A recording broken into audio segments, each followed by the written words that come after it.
Yo guys, welcome back to another video. Today we are covering chest and biceps, one of my personal favorite at the moment, just in terms of where my training is at. Guys, I train differently, okay? My principles are a little bit different. I don't follow your normal structured routine, chest and triceps, back and biceps. I'm a little bit different, and there's a reason behind this.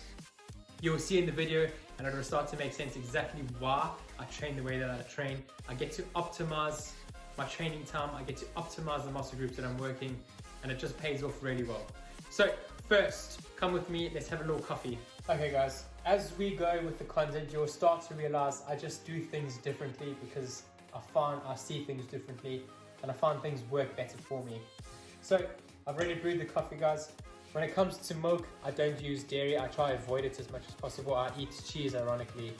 However, I just don't like dairy and milk in particular for various reasons. So I like to utilize oat milk in my coffees. My current diet, guys, I don't really have carbohydrates. I have to have under 50 grams of carbs a day. I'm not telling you to do this. This is just what I am doing at the moment. I'm doing some experimenting. We will do a video on this at some point later on, but I literally put a few drops of milk in here just so that I feel like I'm not drinking a straight up black coffee, but I'm actually beginning to like the taste of it. So it's doing me well. It's doing me well. And guys, today's session is going to be 100% fasted. The last time I ate was last night at 9:30. So various reasons, I've got a busy day today. There's lots of content and stuff that I need to get done. But also if I eat now, it's going to delay my training process and my training time because I need to wait for the food to digest.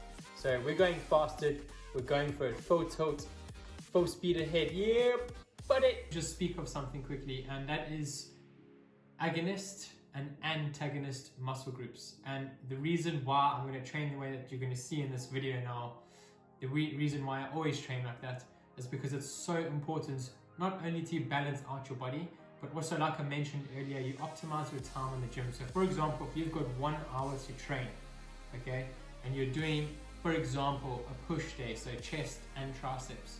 Say you go and do chest, you have to seclude chest to itself, you have to isolate it, because if you're doing triceps, which is also a push movement as much as your chest is, you're going to be fatiguing tremendously your ability to actually push. So if your tricep is fatigued, okay, because you've just done a set of overheads or you've just done a set of tricep extensions, to then go into your chest press, you're going to have very little to give because your push muscle groups are already fatigued. So this is why I always train agonist and antagonist muscle groups at the same time. So for example, my back day will be back and triceps, but this also allows me to do something else. So if I do a set on back and I absolutely annihilate it, I can then use this next set on my triceps as a recovery set. So even though I'm not just standing around waiting for my chest to recover or my back to recover to come back to the set, I'm doing something productive with my time.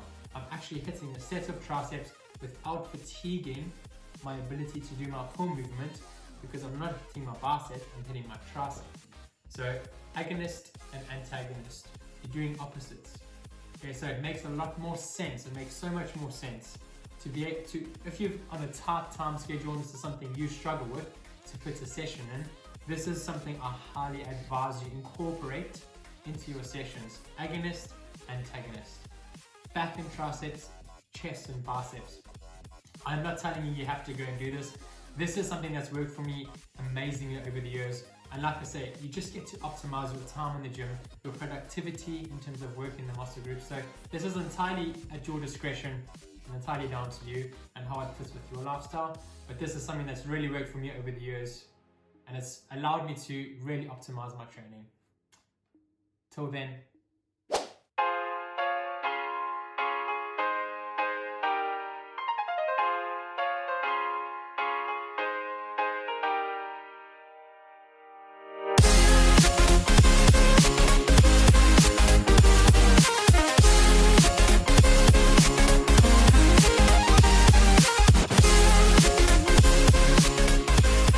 you guys would have seen, I've just done my mandatory 5-minute warm-up. That air bike is brilliant because it allows you to also warm up the upper body and the lower body depending on what you're wanting to do.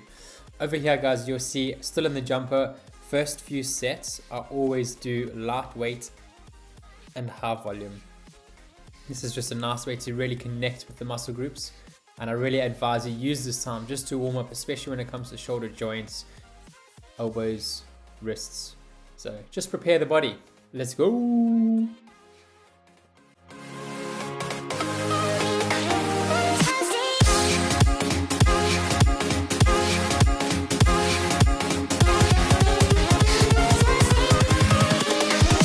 Here we go.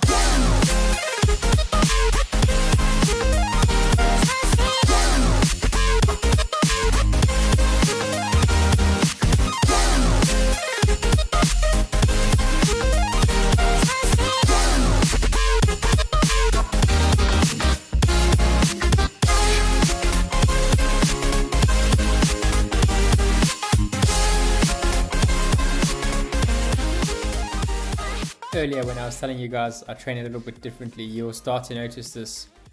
And people who have trained with me have also passed the comment before, like, you do how many sets? You do how much reps? So I train with a lot of volume, guys. I've trained for 15, 16 years now, and to build muscle naturally, there has to come a point where you have to push the body and you have to push the limits of muscle fibers. If you want to break down the muscle fibers, they become very resilient over time. So I do about 6 sets sometimes, depending on the day, depending on how I feel, depending on how I feel with the muscle connection. I will usually do 6 sets of something or 6 sets of an exercise. So I really like to work through the ranges.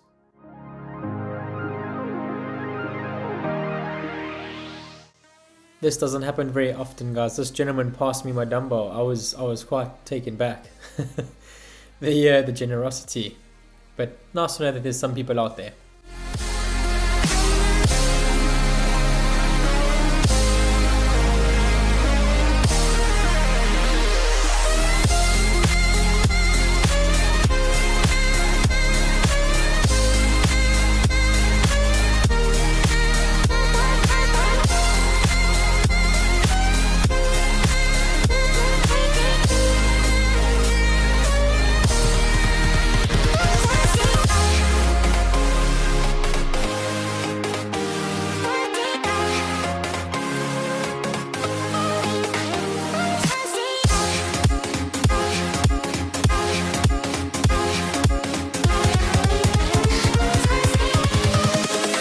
Invincible.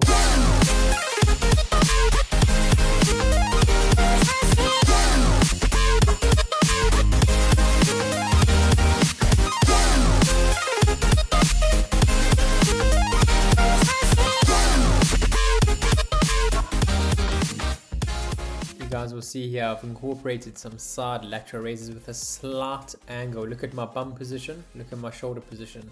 My bum's back a bit, I'm leaning slightly forward. This is going to target my rear deltoids more. So because I'm overloading my front deltoids with all the chest pressing and the bicep work, because the front deltoids will help with that, I am now doing agonist and antagonist like I spoke about earlier.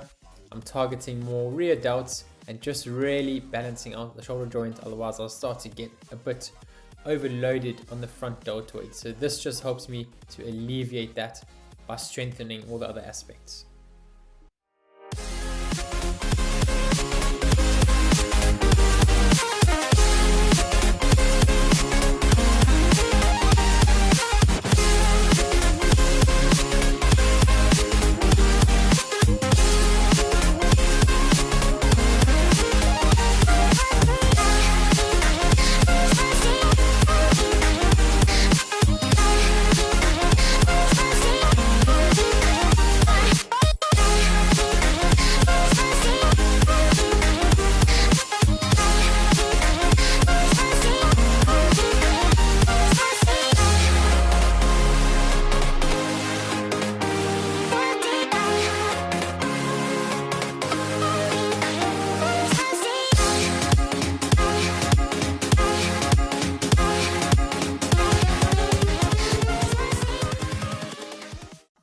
You guys will see here, I'm now going into chest flies. This is one of my favorite ways to end off chest.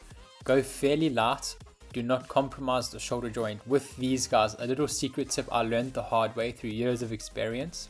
Lock your shoulder blades into the bench even though you're working the chest. This will help you stabilize your scapula, aka your shoulders, shoulder blades basically, and protect your shoulder joint from being damaged and from overcompensating and from using the wrong muscle groups. You want to really expose the chest, lock the shoulder blades back, open up the chest, slight bend in the elbows, look at that, squeeze through. The heavier you go with these, the less of a straighter arm you'll have. Through there, squeeze. And you guys will see here, this is just a finisher, okay, to hit a bit more forearms and outer biceps. So if you want to grow those aspects, a reverse curl is really good for this. You could do this with dumbbells, barbells, whatever piece of equipment you can find, but this is really nice to hit those forearms and outer biceps.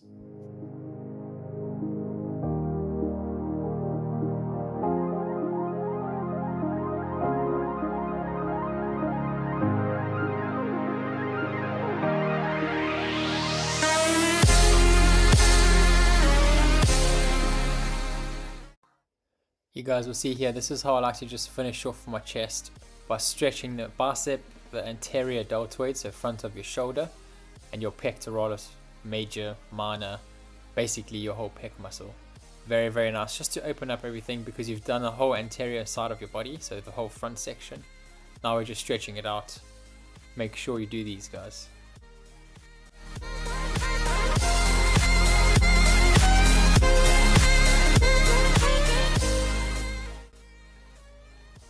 Alright guys, that is chest and biceps wrapped up.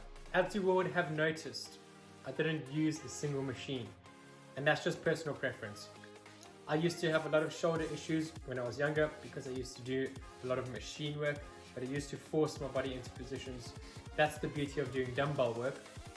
And it's not to say I don't use the other pieces of equipment, I do, but predominantly I prefer dumbbells and a bench. Give me those any day over any other piece of equipment, because you can individually stabilize each arm and each shoulder girdle or shoulder area by utilizing dumbbells. It's also just very good for joint stability as a whole. Guys, the session is wrapped up. It was awesome. I absolutely loved it. I hope you did too. I'm about to smash this meal. And guys, as always, I hope you enjoyed the video. If you did, please make sure to hit a subscribe and a like. I'd massively appreciate it. See you in the next one.